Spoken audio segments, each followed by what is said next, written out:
하나님 말씀 이사야 49장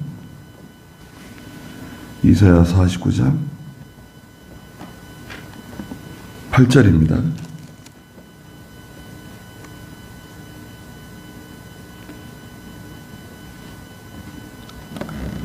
이사야 49장 8절 여호와께서 이와 같이 말씀하신다. 은혜에 대해 내가 네게 대답하였고 구원의 날에 내가 너를 도왔다. 내가 너를 보호할 것이니 백성의 언약으로 너를 주겠으며 땅을 회복하게 하며 그 황폐한 유업들을 상속하게 할 것이다. 그러셨습니다. 네. 여호와께서 이와 같이 말씀하신다. 하나님께서 말씀하셨는데요. 은혜의 때에 내가 네게 대답하였고 구원의 날에 내가 너를 도왔다. 그랬습니다. 이 말씀은 고린도후서 6장 2절에서 이 말씀을 인용했는데요. 고린도후서 6장 2절 한번 읽어주시겠어요?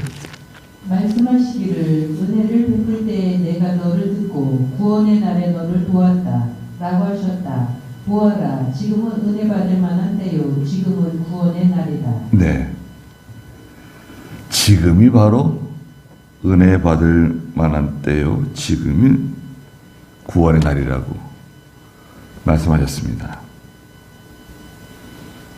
그러면 이사야 49장 8절에 은혜의 때 구원의 날은 과연 언제를 말하는가? 예, 이것은 이제 역사적으로는 이스라엘 백성들, 유다 백성들이 바빌로니아에서 포로 생활을 마치고 돌아오는 때, 돌아오는 날, 그래서 은혜 받을 만한 때는 하나님의 은혜가 없으면 살 수 없을 때, 그때가 바로 은혜 받을 만한 때입니다. 은혜에 대해요. 이스라엘 백성들이 은혜의 때가 언제인가? 바빌로니아에서 포로 생활할 때가 은혜의 때예요. 바빌로니아에서 포로 생활하고 고난을 당하고 시험을 겪고 핍박을 당할 때, 하나님의 은혜가 없으면 살 수 없을 때, 구원의 날은 언젠가? 이제 해방이 되어서 고향 땅으로, 가나안 땅으로 돌아오는 날, 그때는 구원의 날. 이스라엘이 이집트에서 430년 동안 종살이 할 때는 은혜의 때입니다. 모세를 통해서 하나님께서 해방의 기쁨을 주시고 벗어나는 날, 그때는 구원의 날이에요.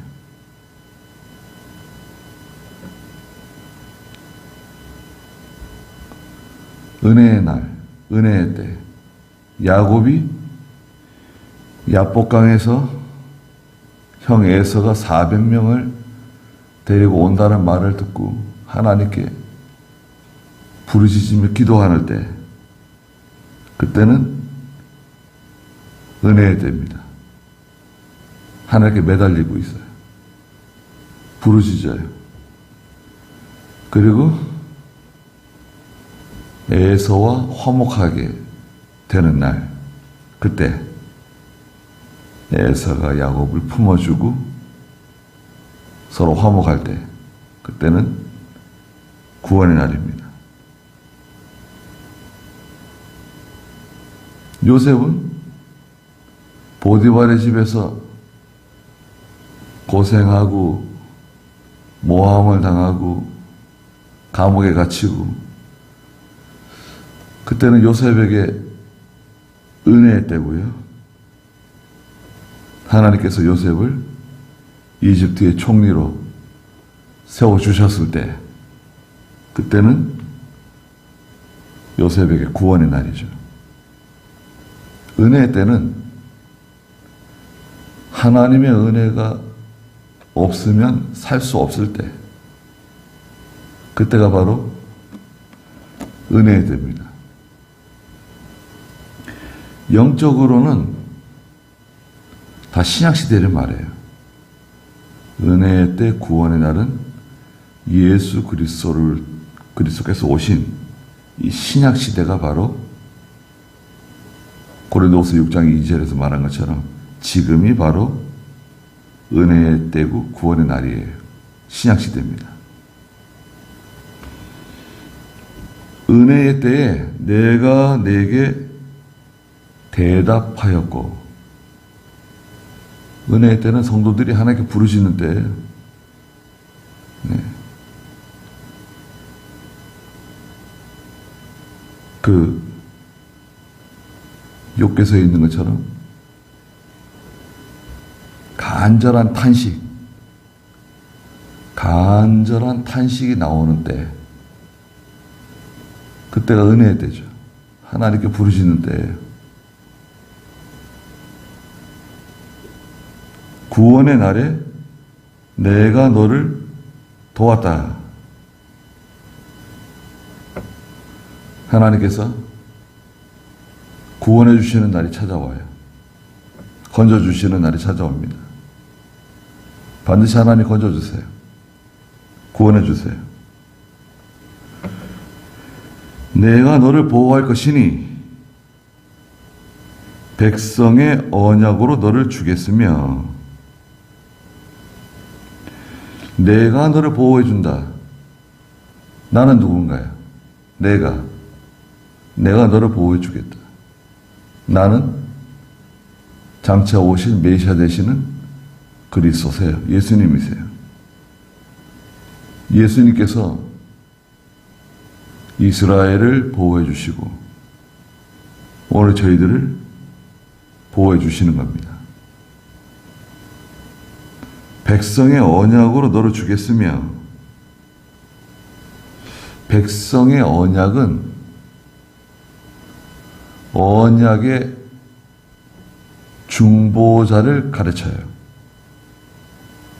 하나님이 약속하셨는데, 하나님께서 약속을 우리에게 주셨는데, 하나님과 그 약속 사이에 중보자가 있어요.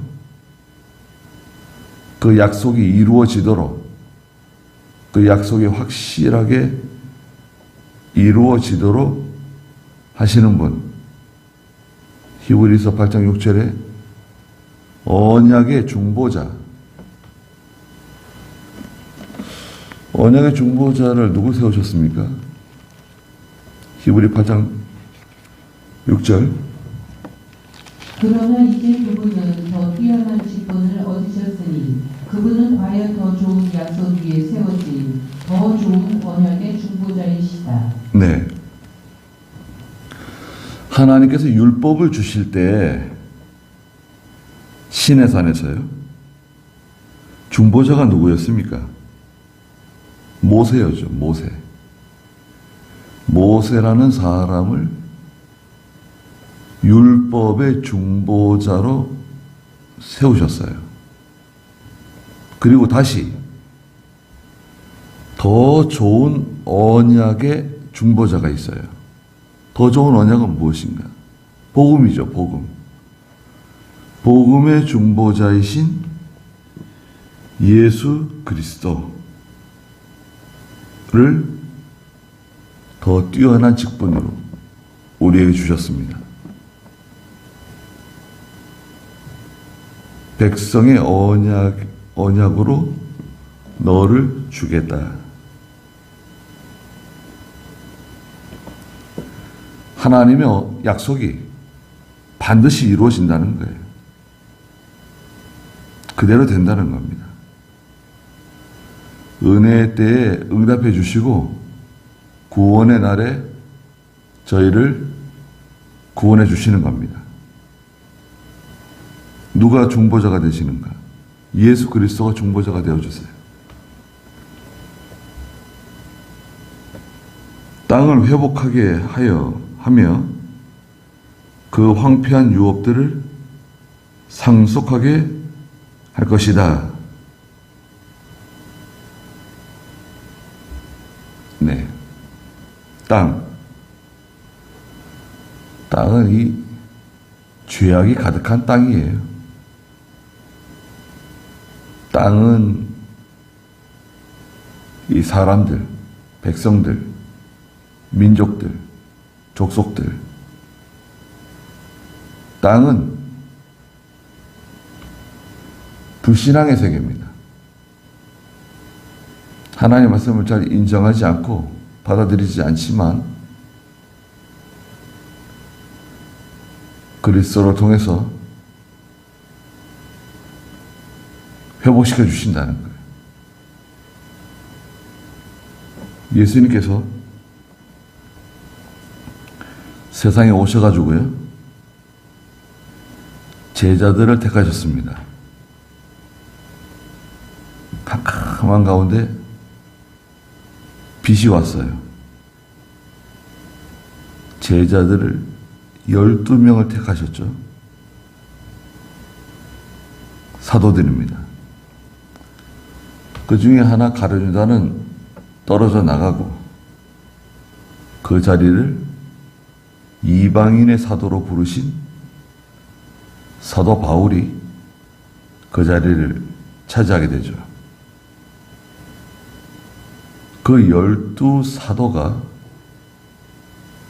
세상의 빛을 전한 거예요.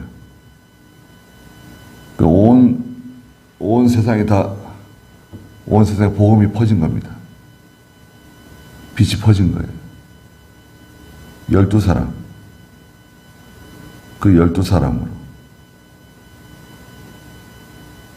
유대인과 이방인에게 복음이 퍼졌습니다. 이방인은 특히 사도 바울이 복음을 가지고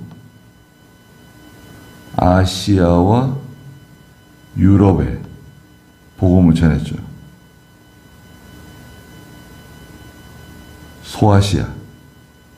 소아시아라고 하면 지금 터키입니다. 지중해 연안에 있는 에베소, 빌립보, 갈라디아, 이 터키 지중해 연안에 있는 도시들 교회를 세우고 그 다음에 유럽으로 건너가서 고린도 교회, 데살로니가 교회 세우면서 유럽에 복음이 들어갔죠. 그 유럽이 부흥한 겁니다. 복음이 들어갔는데 부흥했어요. 하나님께 축복을 받았습니다. 유럽은 과거에 야만이거든요. 야만. 유럽이 야만입니다. 대표적으로 바이킹 족속 있잖아요. 그 야만인들입니다. 그 바이킹 족속들이 지중해를 건너서 가나안 땅 밑에 있는 블레셋에 정착하잖아요. 그 블레셋 족속들이 유럽에서 이주한 그 바이킹 후손들이거든요. 호전적인, 야만적인 그 블레셋 족속들. 그런데 그 야만이 복음을 받아들이고 하나님께 복을 받고 그들이 미국, 아메리카 대륙으로 건너가서 또 복을 받은 거 아닙니까? 그리고 그것이 우리에게 온 거 아니에요? 조선에. 그리고 또 저희 나라에서 또 선교사 얼마나 많이 보내고 있습니까? 미국하고 1, 2등을 다투는데 엄청나게 많은 선교사를 보내고 있습니다. 다 선교사가 다 잘하는 건 아니지만 그래도 고생 많이 하고 있습니다. 네. 또 그 선교사와 선교사 가족들, 자녀들 그 후원을 다 국내에 있는 교회가 하는 거 아니에요. 대형 교회들 국내 미자립 교회 해외 선교 200개씩 해요. 후원을. 그 후원이 잘 안 되면 어떻게 됩니까? 후원이 잘 안 되면 선교지 문 닫아야 돼요. 또 미자립 교회 못 견뎌요. 미자립 교회 선교지에 복음의 씨앗이 뿌려지는 겁니다. 그걸 감당하고 있는 거예요. 그래서 하나님께서 우리나라를 잘 살게 해주신 겁니다. 성도들의 생활이 향상되고 11조 생활하고 그거 가지고 다 하는 거예요. 복음 사역을 감당해 나가는 겁니다. 미력 하나만. 그 땅은 원래 불순종하고 패역한 또 복음을 배척하지만 그리스도와 그리스도의 복음은 존귀하고 능력이 있어서 역사가 나타나는 겁니다. 하나님 말씀에 능력이 있어요. 말씀을 전하는 겁니다. 땅을 회복하고 황폐한 유업들을 상속하게 할 것이다. 그랬습니다. 하나님께서 다 회복시켜 주시고 또 하나님의 그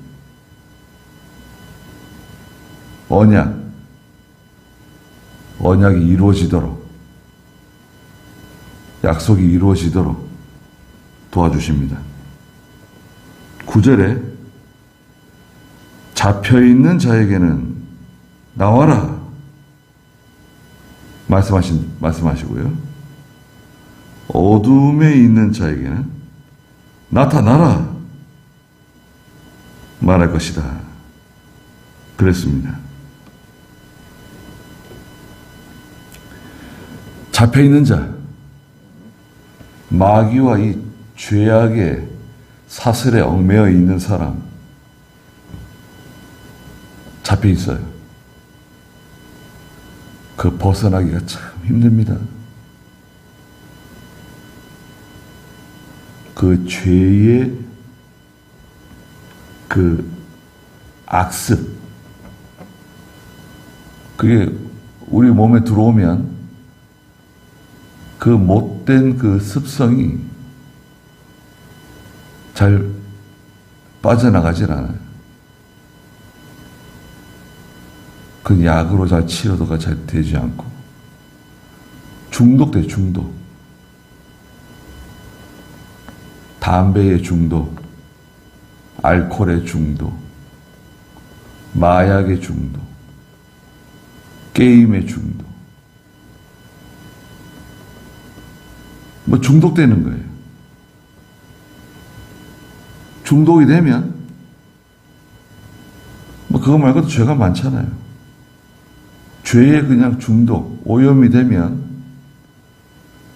이 벗어나는 게 참 쉽지 않아요. 거짓말하는 사람은 계속 거짓말하고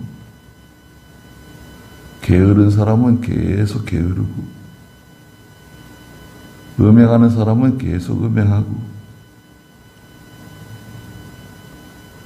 교만한 사람은 계속 교만하고 그거 참 바뀌기 쉽지 않아요. 그것을 바꾸는데 조금 도움을 주는 게 있어요. 사람을 바꾸는데 조금 도움을 주는 게 첫째는 교육입니다. 교육. 교육을 받으면 사람이 조금 바뀌어요. 좀 지성이 되고 교양이 생겨요. 교육을 통해서. 그 다음에 엄청난 시련이나 고난을 받게 되면 사람이 좀 바뀝니다. 예. 힘든 일, 풀무불같이 힘든 그 어떤 과정을 통과하면 조금 사람이 바뀔 수 있어요. 그런데 그래도 또 다시 재발할 수 있습니다. 이 못된 성질이, 그 성향이 또 재발할 수 있어요. 잡혀 있는 자, 너 나와라. 거기서 나와라. 말씀하신다는 거예요. 우리에게 하나님, 예수님께서 나오라고, 나와라. 말씀하세요. 돼지 치는 곳에서 주염 열매를 먹고 있는 탕자에게 너 거기서 나와라. 말씀하시죠. 그게 나오라 하는데 당장 나와지는 게 아니에요. 좀 시간이 걸립니다. 고민하고 걱정하고 시간을 보내요. 그러다 도저히 견딜 수 없어서 이제 나오게 되죠. 어둠에 있는 자에게는 어둠 속에 주저앉아 있는 캄캄한 어둠 속에 주저앉아 있는 사람이 있어요. 예수님께서 가셔가지고 나타나라고 그러세요. 나타나라. 빛 가운데로 나타나라.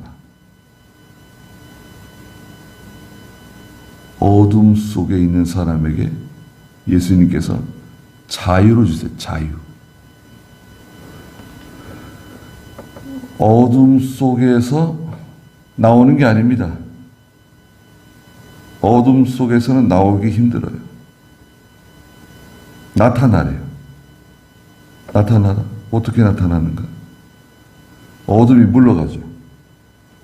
캄캄한 흑암이 싹 물러가요. 그러면 그 사람이 나타나는 거예요. 야, 여기 사람이 있었구나. 아, 이런 사람들이 있었구나, 여기. 야, 이 캄캄한 어둠 속에 이 바벨론 포로 생활하는 사람들이 있었구나. 종살이 하는 사람들이 있었구나. 이 고난당하는 성도들이 있었구나. 나타나라. 자유를 주세요. 어떻게? 어둠이 물러나잖아요. 빛이 확 들어가니까요. 어둠이 물러나요. 그러면 그 어둠 속에 있던, 거기서 절망하고 주저앉아 있던 사람들이 나타나는 거죠. 드러나는 거예요. 그들은 길에서도 먹을 것이고 더 이상 굶주리지 않아요. 모든 벌거벗은 산들에도 그들의 목초지가 있을 것이다. 헐벗거나 굶주리거나 그런 거 없어요. 하나님께서 양식을 주세요. 옷을 입혀주세요.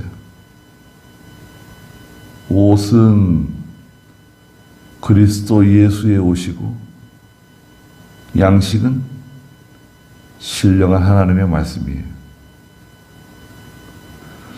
예수 그리스도 옷 입혀주세요. 그리고 양식은 신령한 하나님의 말씀,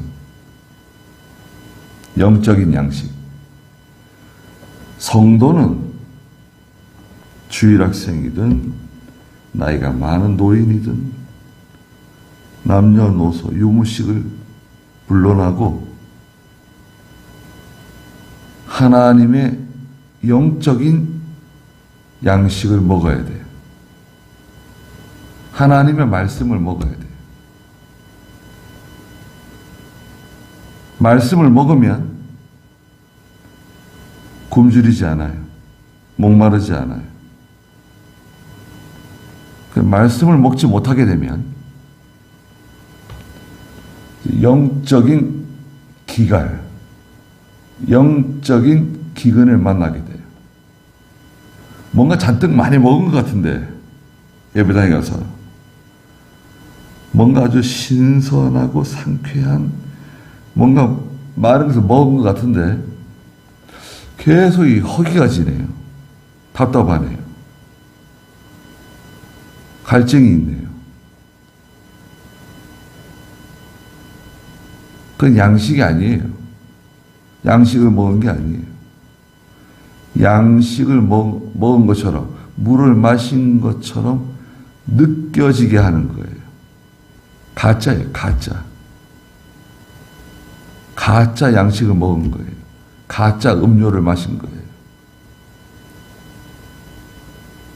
늘 갈증, 늘 배고픔. 하나님의 말씀은 영적인 말씀이거든요. 그래서 교회는 영적인 말씀을 성도들에게 계속해서 공급을 해줘야 돼요. 마태복음 13장에 있는 것처럼 옛 것과 새 것을 가져다가 계속 공급을 해줘야 돼요. 집안 사람들에게. 그럴 책무가 있습니다. 거기까지 하죠. 기도하겠습니다. 거룩하신 하나님, 지금이 바로 은혜의 때고 지금이 바로 구원의 날이라고 말씀하셨습니다. 모든 얽매여 있는 사람, 갇혀 있는 사람을 벗어나게 해주시고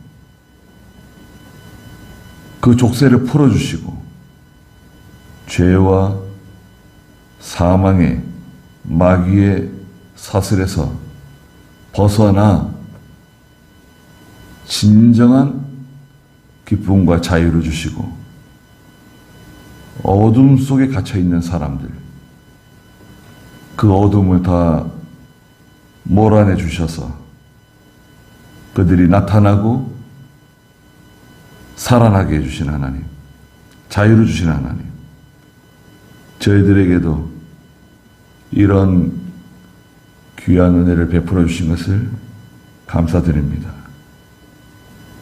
진리 가운데서 하나님의 말씀을 먹고 그것을 양식으로 삼아서 힘을 얻는, 그래서 이 시대에 지금 우리가 은혜를 받고 지금 하나님의 구원을 받는 저희가 다 되게 해 주시옵소서.